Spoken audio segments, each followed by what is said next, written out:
ओम शांति। 17 जुलाई 2024। प्यारे बाबा के महावाक्य। मीठे बच्चे, इस शरीर को ना देख आत्मा को देखो। अपने को आत्मा समझ आत्मा से बात करो। इस अवस्था को जमाना है, यही ऊंची मंजिल है। प्रश्न: तुम बच्चे बाप के साथ ऊपर घर में कब जाएंगे? उत्तर: जब अपवित्रता की मात्रा रिंचक भी नहीं रहेगी। जैसे बाप प्योर है, ऐसे तुम बच्चे भी प्योर बनेंगे, तब ऊपर जा सकेंगे। अभी तुम बच्चे बाप के सम्मुख हो। ज्ञान सागर से ज्ञान सुन सुन कर जब फुल हो जाएंगे, बाप को नॉलेज से खाली कर देंगे, फिर वह भी शांत हो जाएंगे और तुम बच्चे भी शांति धाम में चले जाएंगे। वहाँ ज्ञान टपकना बंद हो जाता। सब कुछ दे दिया, फिर उनका पार्ट है साइलेंस का। ओम शांति। शिव भगवानुवाच।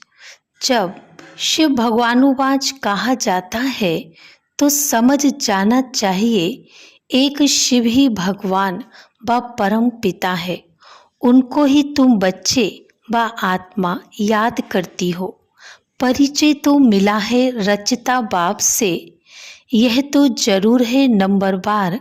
पुरुषार्थ अनुसार ही याद करते होंगे, सब एक रस याद नहीं करेंगे। ये बहुत सूक्ष्म बात है। अपने को आत्मा समझ दूसरे को भी आत्मा समझे, ये अवस्था जमाने में टाइम लगता है। वह मनुष्य लोग तो कुछ भी नहीं जानते, ना जानने के कारण सर्वव्यापी कह देते। जिस प्रकार तुम बच्चे अपने को आत्मा समझते हो, बाप को याद करते हो, ऐसे और कोई याद नहीं कर सकते होंगे। कोई भी आत्मा का योग बाप के साथ है नहीं। ये बातें हैं बहुत गुह्य महीन। अपने को आत्मा समझ बाप को याद करना है। कहते भी हैं हम भाई भाई हैं, तो आत्मा को ही देखना चाहिए, शरीर को नहीं देखना चाहिए। ये बहुत बड़ी मंजिल है। बहुत हैं जो बाप को कभी याद भी नहीं करते होंगे। आत्मा पर मैल चढ़ी हुई है। मुख्य आत्मा की ही बात है। आत्मा ही अब तमो प्रधान बनी है, जो सतो प्रधान थी। ये आत्मा में ज्ञान है। ज्ञान का सागर परमात्मा ही है। तुम अपने को ज्ञान सागर नहीं कहेंगे। तुम जानते हो हमको बाबा से पूरा ही ज्ञान लेना है। वह अपने पास रखकर क्या करेंगे? अविनाशी ज्ञान रत्नों का धन तो बच्चों को देना ही है। बच्चे नंबरवार पुरुषार्थ अनुसार उठाने वाले हैं। जो जास्ती उठाते हैं वही अच्छी सर्विस कर सकते हैं। बाबा को ज्ञान सागर कहा जाता है। वह भी आत्मा, तुम भी आत्माएं। तुम आत्माएं सारा ज्ञान ले लेती हो। जैसे वह एवर प्योर है, तुम भी एवर प्योर बनेंगे। फिर जब अपवित्रता की रिंचक भी नहीं रहेगी, तब ऊपर चले जाएंगे। बाप याद के यात्रा की युक्ति सिखलाते हैं। ये तो जानते हैं सारा दिन याद नहीं रहती है। यहाँ तुम बच्चों को बाप सम्मुख बैठ समझाते हैं और बच्चे तो सम्मुख सुनते नहीं, मुरली पढ़ते हैं। यहाँ तुम सम्मुख हो। अपने को आत्मा समझ बाप को याद करो और ज्ञान भी धारण करो। हमको बाप जैसा संपूर्ण ज्ञान सागर बनना है। फुल नॉलेज समझ जाएंगे तो जैसे कि बाप को नॉलेज से खाली कर देंगे, फिर वह शांत हो जाएंगे। ऐसे नहीं उनके अंदर ज्ञान टपकता होगा। सब कुछ दे दिया, फिर उनका पार्ट रहा साइलेंस का। जैसे तुम साइलेंस में रहेंगे तो ज्ञान थोड़ी टपकेगा। यह भी बाप ने समझाया है। आत्मा संस्कार ले जाती है। कोई सन्यासी की आत्मा होगी तो छोटेपन में ही उनको शास्त्र कंठ हो जाएंगे, फिर उनका नाम बहुत हो जाता है। अब तुम तो आए हो नई दुनिया में जाने के लिए, वहाँ तो ज्ञान के संस्कार नहीं ले जा सकते। ये संस्कार मर्ज हो जाते हैं। बाकी आत्मा को अपनी सीट लेनी है नंबर बार पुरुषार्थ अनुसार। फिर तुम्हारे शरीरों पर नाम पड़ते हैं। शिव बाबा तो है ही निराकार। कहते मैं इन आर्गन्स का लोन लेता हूँ। वही तो सिर्फ सुनाने ही आते हैं। वह कोई का ज्ञान सुनेंगे नहीं, क्योंकि स्वयं ज्ञान का सागर है ना। सिर्फ मुख द्वारा ही वह मुख्य काम करते हैं। आते ही है सबको रास्ता बताने, बाकी सुनकर क्या करेंगे। वह सदैव सुनाते ही रहते हैं कि ऐसे ऐसे करो। सारे झाड़ का राज सुनाते हैं। तुम बच्चों की बुद्धि में है कि नई दुनिया तो बहुत छोटी होगी, ये पुरानी दुनिया तो कितनी बड़ी है। सारी दुनिया में कितनी लाइट जलती है, लाइट द्वारा क्या क्या होता है। वहाँ तो दुनिया भी छोटी, लाइट भी थोड़ी होगी, जैसे एक छोटा सा गांव होगा। अभी तो कितने बड़े बड़े गांव हैं, वहाँ इतने नहीं होंगे। थोड़े मुख्य मुख्य अच्छे रास्ते होंगे। 5 तत्वी वहाँ सतो प्रधान बन जाते हैं। कभी चंचलता नहीं करते। सुखधाम कहा जाता है, उसका नाम ही है हेवन।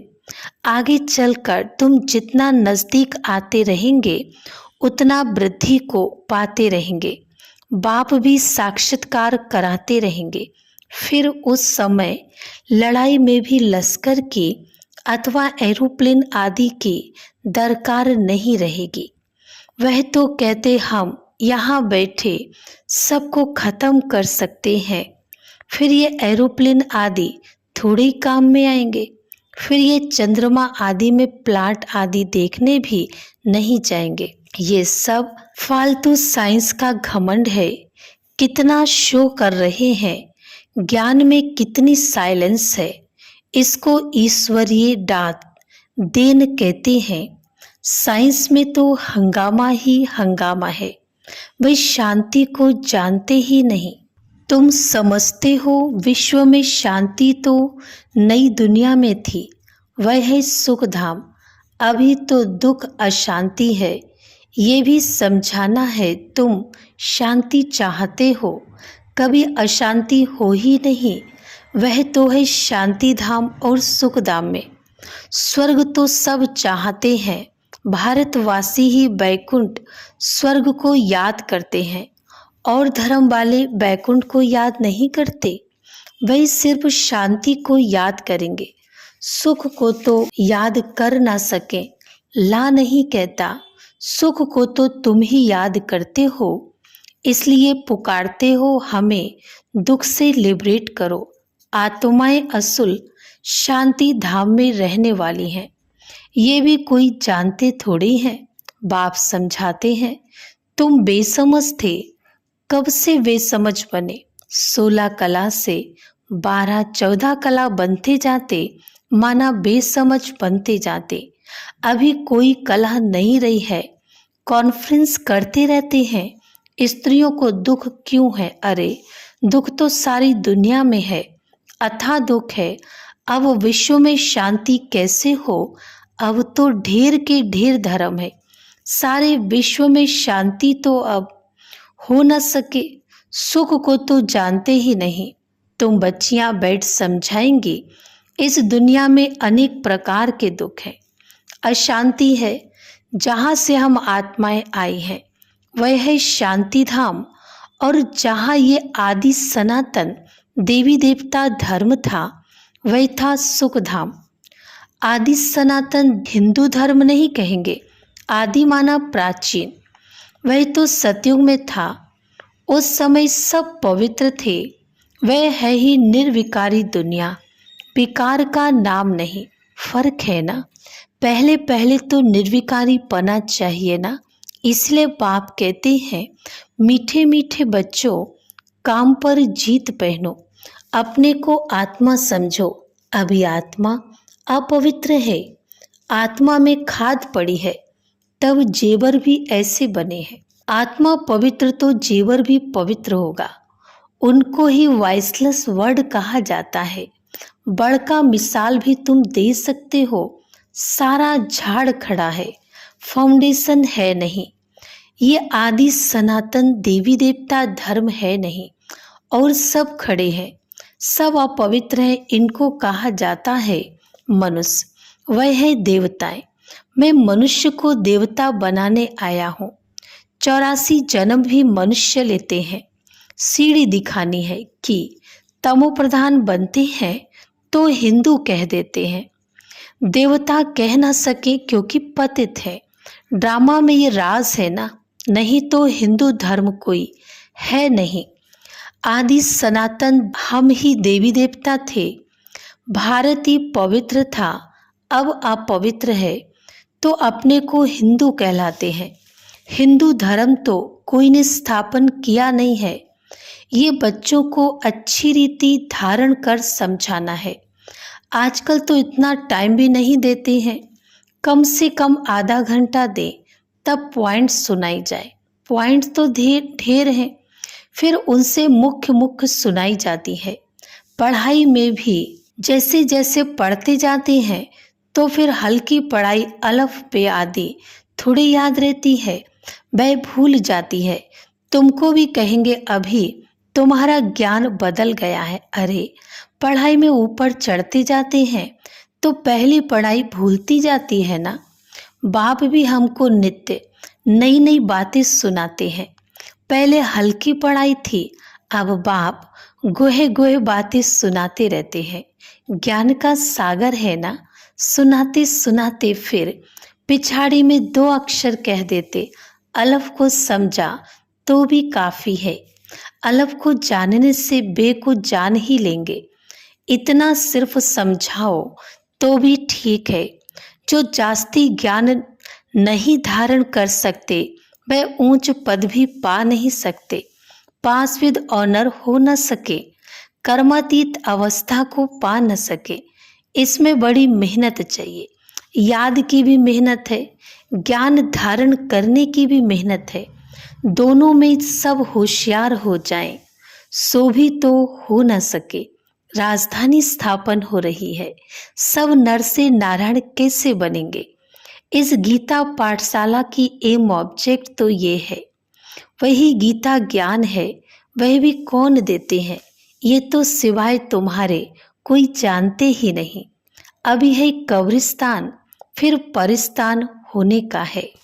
अभी तुम्हें ज्ञान चिता पर बैठ पुजारी से पूजे जरूर बनना है। साइंस वाले भी कितने होशियार होते जाते हैं, इन्वेंशन निकालते रहते हैं। भारतवासी हर बात का अकल बाहर से सीख कर आते हैं। वह भी पिछाड़ी में आएंगे तो इतना ज्ञान उठाएंगे नहीं।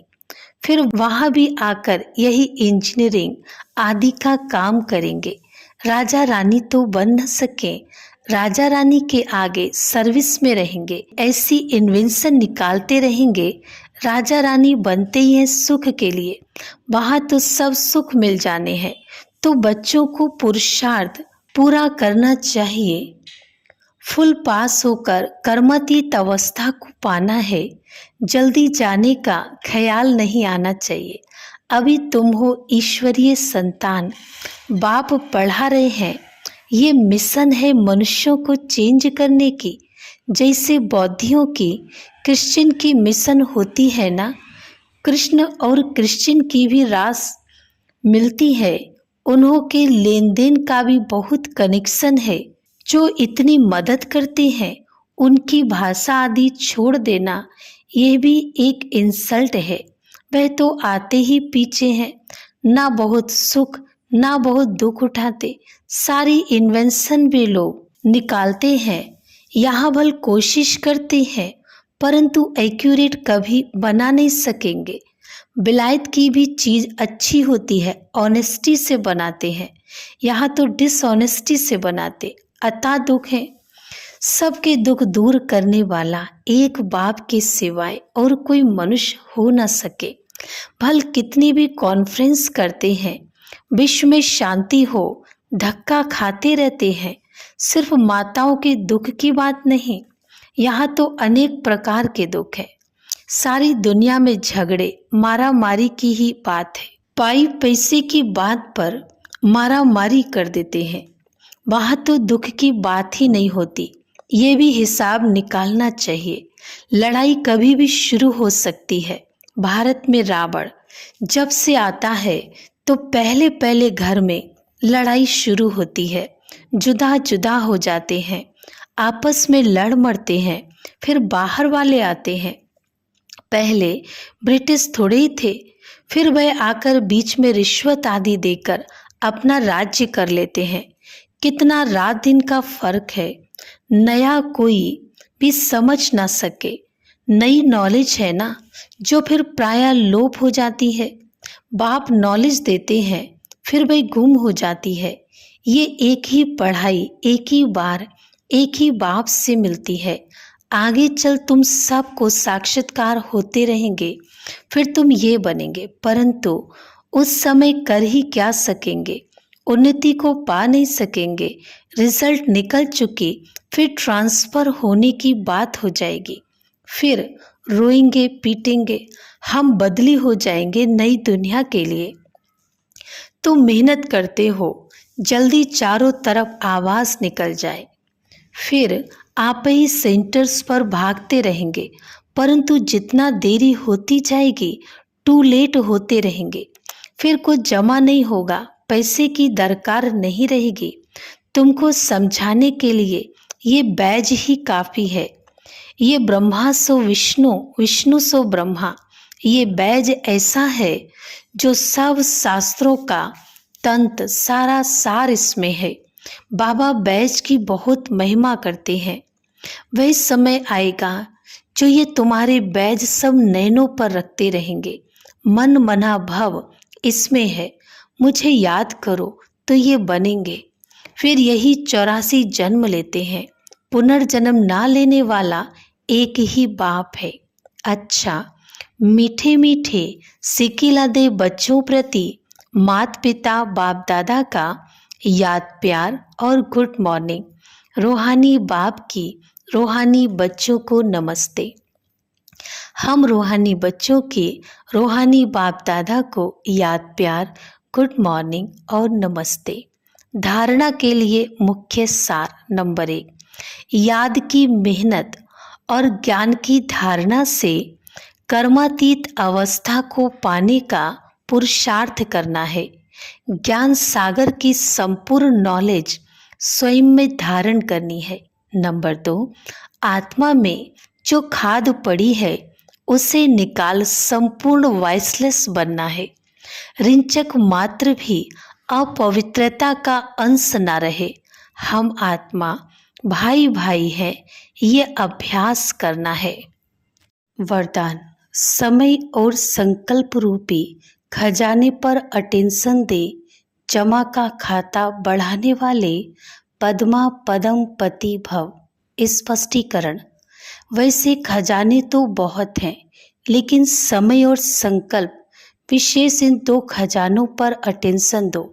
हर समय संकल्प श्रेष्ठ और शुभ हो तो जमा का खाता बढ़ता जाएगा। इस समय 1 जमा करेंगे तो पदम मिलेगा। हिसाब है, 1 का पदम गुणा करके देने की ये बैंक है। इसलिए क्या भी हो, त्याग करना पड़े, तपस्या करनी पड़े, निर्माण बनना पड़े, कुछ भी हो जाए, इन 2 बातों पर अटेंशन हो तो पद्मा पदमपति बन जाएंगे। स्लोगन, मनोबल से सेवा करो तो उसकी प्रारब्ध कई गुना ज़्यादा मिलेगी। ओम शांति।